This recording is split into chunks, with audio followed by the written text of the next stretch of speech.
They have an undeserved reputation, according to the Central Coast and Hunter Range four-wheel drive club president. Robert Kelly believes that a few bad apples are spoiling the name of the majority of vehicle owners, who are well-behaved and responsible, even going so far as to protect the environments they explore. There's a lot of little jobs that we've been doing informally. There's the odd abandoned car that we've pulled out of the parks. But after 4 years of discussion with the National Parks and Wildlife Service, an agreement has been struck where the two groups will try and work together. It's a give-and-take agreement where vehicle owners get to use particular areas of land so long as they help maintain the area and assist with environmental management. That's one of the things that the clubs represent, an advantage or an opportunity to the Park Service to educate our members and for our members to cooperate then with the parks. The agreement has opened communication between two previously opposing groups and should see organisations like this have a say in overall park management. Meanwhile, four-wheel drive owners get to keep doing what they love. Adam Harper, NBN News.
This is more than a sign of the times. Upgrading Nelson Bay Road has been on the drawing board for more than 40 years, but now the state government says dual carriageway will replace this 6.7 kilometre stretch of road. But it's disappointing news for some local residents who fear their home may go to make way for the upgrade. It's just a lot of memories and that will disappear when everything goes. Others are still backing the alternative, concerned that the environmental implications have been underestimated, as this home video shows koalas are active and roadside. But the upgrade does have its supporters. Well, what we'll have is a roadway which is safe. It is a dangerous section of road, and to go ahead and do a road, the alternative route, leaves this as a dangerous road. Many just want immediate action and an end to the uncertainty for local residents. It's the single road in and the single road out, and secondly, for tourism traffic, which provides a lot of income for this area. The state government needs to address the finances of it and get the project happening straight away. Just which homes will be affected won't be known until the final design period. Brooke Webster, NBN News.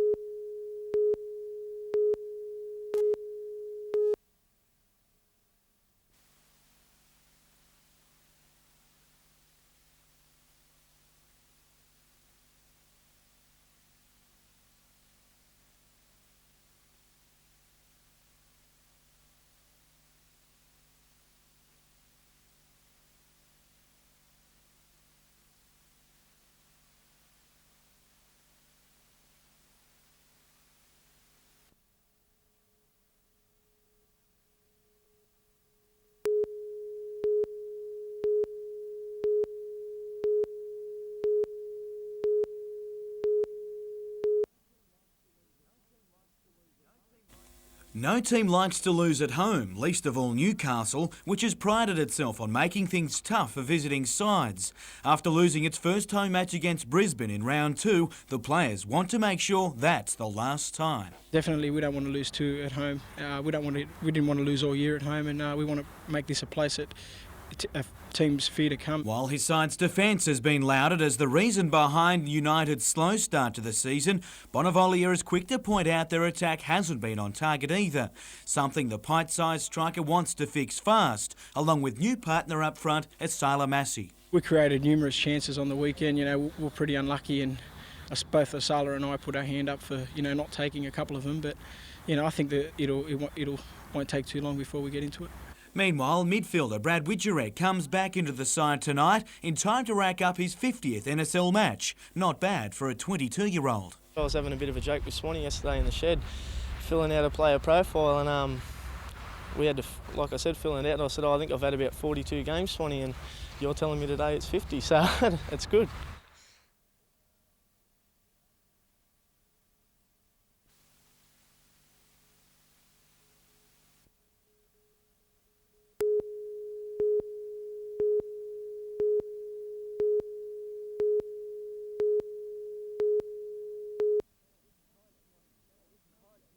It's hard to understand how the 18-year-old came to be so good on 2 wheels when most of his time on a motorbike is spent in the air. But Chad Reed proved that riding is second nature to him when he came 6th in the prestigious Bercy International in France last month, competing against the world's best. It was his last event with current sponsor Yamaha. The highest-ranked Australian Supercross star is now signing with Team Kawasaki in his bid to take on the World Championships in Europe, breaking out of the Australian scene. I was approached by the Team Kawasaki team in Europe, and at that time it was the best deal going. Last week, Reed was test riding the 250cc Kawasaki bikes in Japan at their Grand Prix and proved his worth, finishing second. With results like that, the speed enthusiast has now set his sights at the top. I wouldn't be doing it if I didn't think I could do it. But one day I believe I can hopefully be world champion, and one day I hopefully will be. This Tuesday, Chad will be changing his wheels for wings as he jets off to Germany, and then it's a few months to cool off his heels. In February, he leaves for Belgium to join Team Kawasaki in an assault on the World Championships starting in March. Adam Harper, NBN News.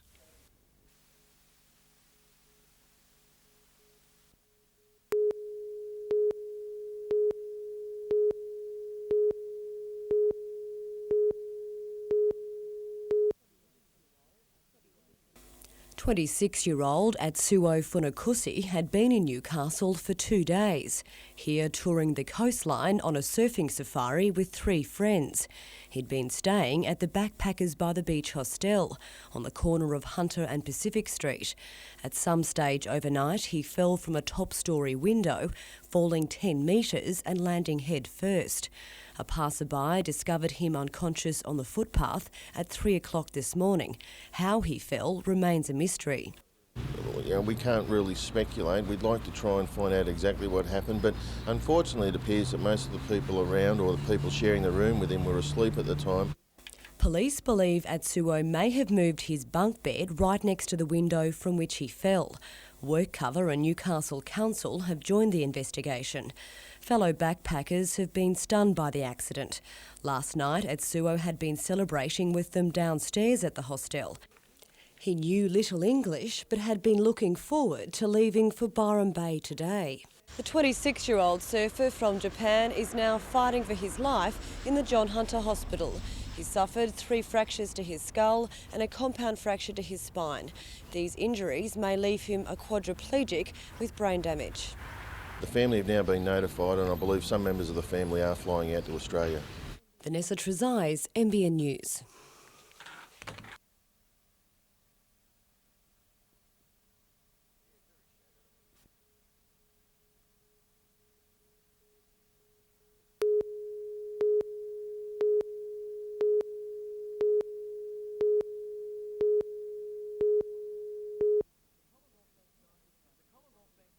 The Commonwealth Bank Cycle Classic is one of the few opportunities to see some of the world's leading cyclists in action. Several races from the Sydney Olympic Road Race will join the field of 65 from 8 different countries.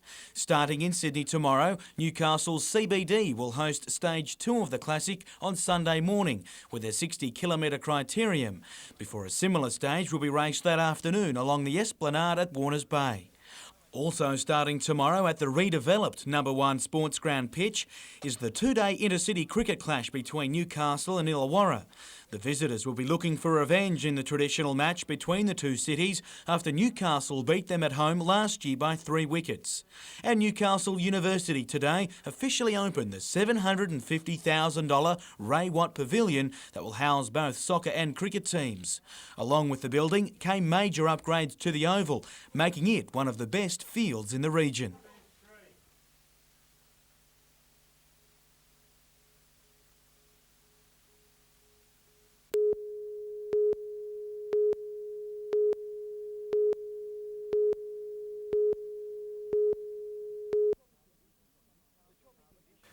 The choppy conditions on Newcastle Harbour gives you some idea just how rough water skiing can be on the boat, let alone the skier. A year after a failed bid on the World Championship in Spain, the crew of Top Gun have refurbished their 1,200 horse-powered craft and have set sights on the No. 1 prize. Well, this will probably be the last hurrah, I'd say. More likely all the sponsors will slaughter me after this one if we don't come back with money, I'd say. All laughs aside, this is a serious business. The crew still has to qualify as one of Australia's 3 World Cup representatives. That means 8 months of training and racing in 7 events throughout Australia. Whoever comes out of the Australia in the top 3 generally finishes in first or second in the Worlds. Almost a professional skier these days, Jamie Graziano was in Spain when the crew's 1999 bid ended with a damaged craft. He wants to finish some unsettled business. We went a little bit from last time. We went not as quite as professional as this time, and we sort of paid the price. So we're leaving no stone unturned this time. The World Championship will be raced in America next October. Top Gun's assault to get there starts in January. Jim Callanan, NBN News.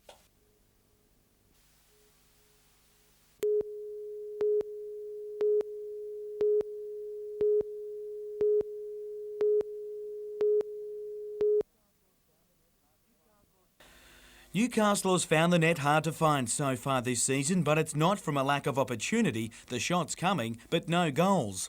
In his return match, Bob Catlin made sure the Power didn't land one either in the first half. But United's frustrations up front continued before the break, with Travis Dodd's long-range effort saved, while less than a minute later, striker John Bonavolia looked to have ended his drought. The goal disallowed for Asala Massey's lead-up work.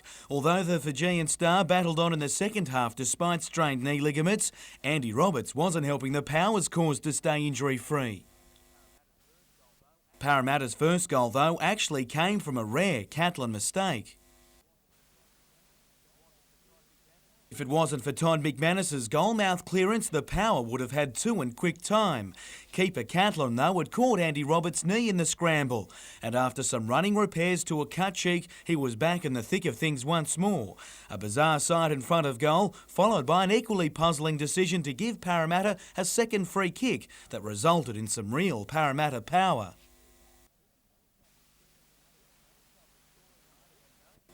United had no trouble scoring on the booking sheet with 3 more yellow cards. Their goal tally, though, remained the same.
In its 50-year history, the Rankin Park unit has always been maintained but never overhauled. Now that's about to change, patients and staff temporarily moving out to make way for much-needed upgrade works. Absolutely, and it's been planned for the last 5 or 6 years, and we're very excited now that it's come to fruition, and we're really looking forward to improving the standard of care we'll be able to give. The entire unit will spend the next 12 months at the Royal Newcastle Hospital. Waiting for patients upon their return will be new rooms, treatment areas and even air conditioning. There'll also be more office space and services, with the William Lyon Day Hospital and the Aged Care Assessment Team moving in. It's very important because it will improve the communication and bring about efficiencies in the service. Meanwhile, Woolworths today chipped in $30,000 raised through an appeal for an essential service at the John Hunter. The hospital's play program provides recreational activities for both sick children and their siblings, and also helps to put medical procedures in perspective for young patients. Colin Baldwin, NBN News.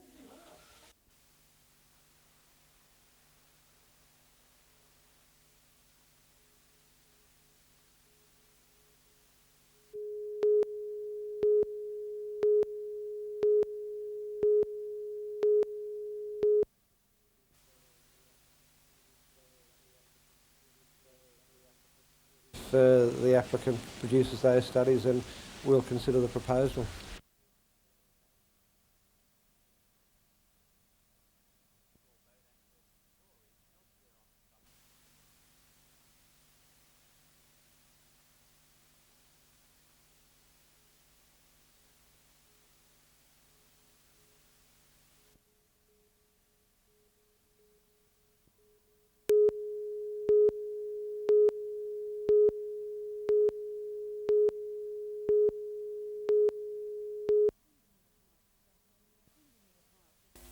Windermere House is a home like no other. Peter Capp grew up here and his father was born in this room, in this cot, a century ago.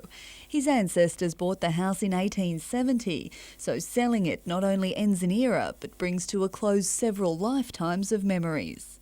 All the furniture and artefacts and everything is 131 years of family accumulation. The Georgian-style building and almost 10 hectares of land are now on the market because Peter and his wife are unable to keep maintaining it. It's extremely difficult and very sad. The upper level of the house is full of old-style charm, and downstairs the past has been preserved. Convict chambers still exist, just as they were originally built. The first section built was the convict area, as it's now known, and the convicts were housed in that while they completed the rest of the building, and the coach house, the cooper's shop, the blacksmith shop. Peter hopes the new owners will let this very proud history live on. Brooke Webster, NBN News.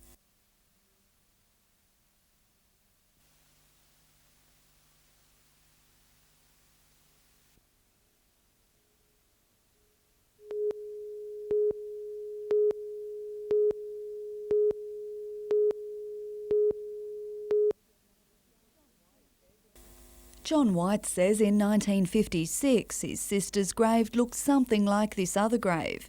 He remembers visiting it when he was just 6 years old, which is why he now believes the wrong headstone marks the place his sister was laid to rest. I was growing up, Dad had his mother and father behind us. I can always remember going to my sister's grave and looking straight up and seeing Dad up at Grandma and Granddad's.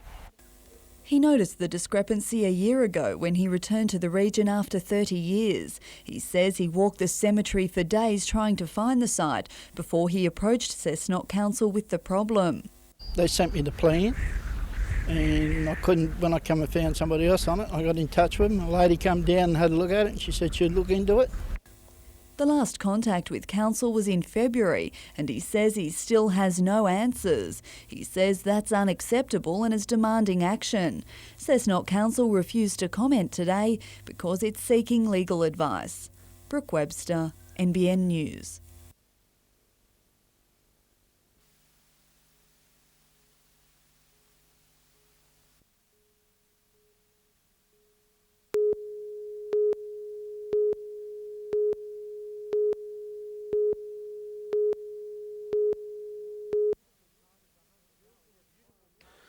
Built in a beautiful part of the Hunter Valley, environmental concerns have been high on the agenda for Bengala Mine. It's purchased about 50 properties nearby, built a huge earth mound to act as a barrier to sound and dust, and developed a dairy farm around the mine. But its nearest neighbours say they are still badly affected. We get a lot of dust here, and we feel the vibrations when they blast, and we've got cracks in our home. Bengala has always worked on being environmentally very well managed, but in spite of that and in spite of meeting our regulatory requirements, some people have continued to complain and not be satisfied.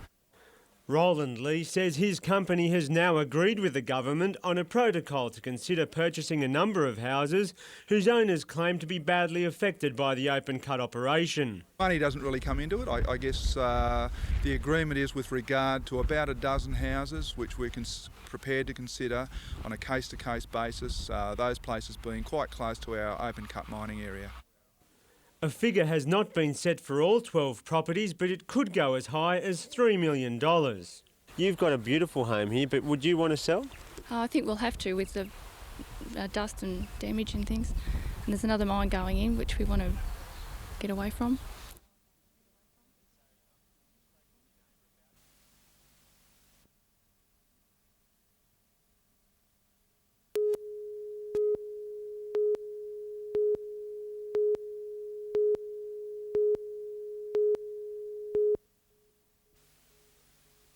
While it may be the biggest singles bowls event in the state, players at day one of the Champion of Champions today didn't come to compete for cash prizes. It's not the money, it's the prestige, most definitely the prestige of being the champion singles player of New South Wales. There are 16 zones in New South Wales, and to make this prestigious roll-up, players have to be zone champions, a task in itself.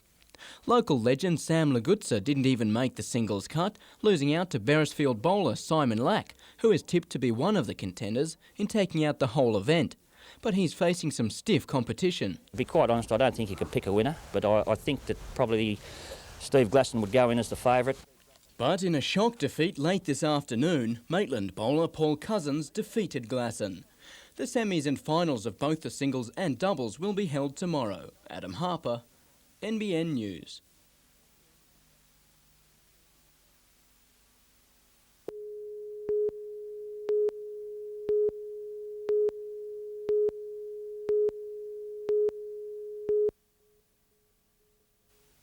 It's the fourth stage of the race that Poland have won so far. 35 laps of the course around Centennial Park, a track even used in the Olympic Games. But Olympic competitors like Australia's Graham Brown were just unable to match the pace, despite a valiant midway chase. Brown wasn't alone in his surge, but no one could catch Scott Gillis. Australian Steve Williams and Cameron Hughes had to settle for second and third place respectively. And another spill for the youngest rider in the event, Central Coast's Phil Torres, who took a tumble for the second time in as many days. But the young star didn't lose much ground. He's only just slipped out of the top 10 to 11th position. Grzegorz Vaz of Poland still wears the yellow jersey as the overall race leader, 5 seconds ahead of teammate Wojciechowski. Later tonight, the remaining riders will race in the 30-kilometre criterium in Coogee. Adam Harper, NBN News.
Angry workers at the steel tank and pipe factory at Carrington blockaded the front gates today, refusing to allow trucks to enter.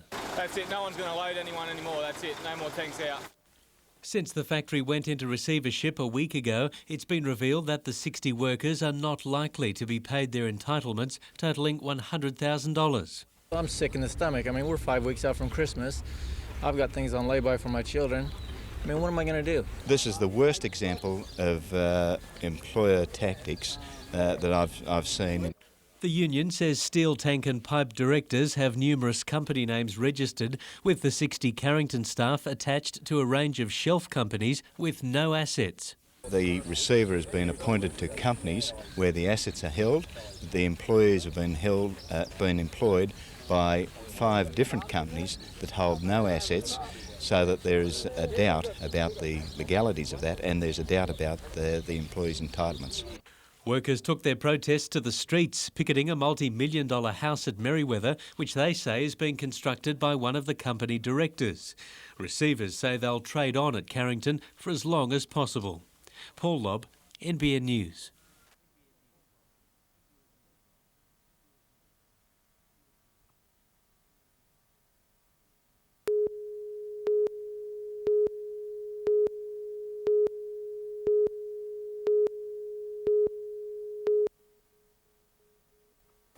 This 54-year-old man, arrested on 13 drug charges, is one of 6 alleged amphetamine dealers brought in by police in the past 2 days in Cessnock. Police raided his wartime Nissan hut this morning, while Debbie Hitchcock and her young son among relatives who were inside. Well, they'll just yelling, you know, get out, get out. Well, I said, I'm grabbing my son. I stated that. Well, they grabbed me by the back of the shirt and dragged me back into the lounge room. Inside the home, police claim they found a large bag of amphetamines. Heckled by neighbours during their search, officers have had the hut under surveillance for the past month. Whether you're supplying drugs or whether you're going to try and purchase drugs off suppliers, you may have been taped, you may have been filmed, and we may be following up on you as well. The 43-year-old wife of the alleged major dealer was also charged with supply, along with her brother. All 3 will face court tomorrow. Meanwhile, this relative says many were told of the raid half an hour before it happened. Yeah, now half an hour. Everyone gets tipped off in town. Today's raid followed another yesterday on the Cessnock BP service station, and in Maitland Court today, 46-year-old Rudy Hoffer was refused bail. His girlfriend Sophie Newber and brother Gary were granted conditional bail. Police hope all 7 arrests over the past 2 days will help them pinpoint where the amphetamine laboratories are located, believed to be anywhere from Cabramatta to the Upper Hunter. Vanessa Trezise, NBN News.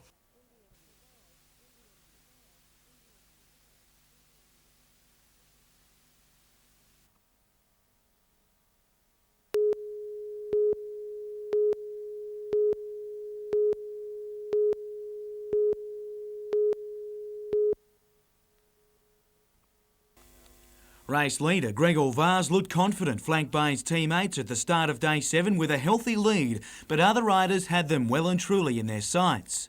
When riders began the 12th stage, they had a 120-kilometre journey ahead of them, and some were keen to make it a quick trip. As Vaz nestled amongst the pack, the pace was put on early, as intermediate sprint points were on offer soon into the journey. But once through Ulladulla, a group of 5 made a break and actually worked themselves into a 5-minute lead at one stage over the peloton. However, with none of the front runners a threat for the overall race lead, the chase to reel them in was almost leisurely. It was to be a race finish amongst the 5 breakaways, and heading into Bateman's Bay, it was a lone Australian in Ben Brooks trying to hold out 2 Englishmen in Dan Smith and Hugh Pritchard. While Smith conceded with the finish line looming, his countryman was full of steam in his chase for Brooks and the stage victory. Replay showed just how close. Brooks on the right of screen beaten by just millimetres for his second stage win of the tour. Vaz leads by just 2 seconds overall. Jim Callanan, NBN News.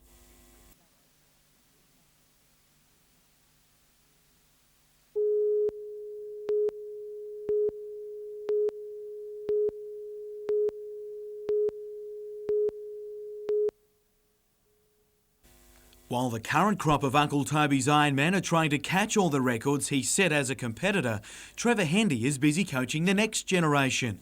But picking a winner this season is almost as difficult as waiting to see if his mark of 3 straight series wins can be equalled this year by current king Kai Hurst. I don't know, it's always good. There's that part that always holds on to having the records and things like that, for sure. But I think, I like to actually help the guys these days to break my records. As for tomorrow's event, Hendy is just as divided, suggesting any of 5 Ironmen could win it, but figures an up-and-comer could take it. Oh, I tell you what, outsider, look, I'm going to go between Phil Clayton and Shannon Eckstein. Friday night was fight night at Mayfield Ex-Services with a number of amateur bouts drawing a healthy crowd. Bo Hurricane Hoadley down David Van Eppen, while the light heavyweight division was a close affair. Brad Dinable in the blue trunks beating the man called Mister in a split points decision. And 25 crews from Belmont 16-footers sailed on the Central Coast today to help revive that class of racing in the area. It was also the first time 4-time Australian champion Gary Brunnages was able to race his new skiff in competition.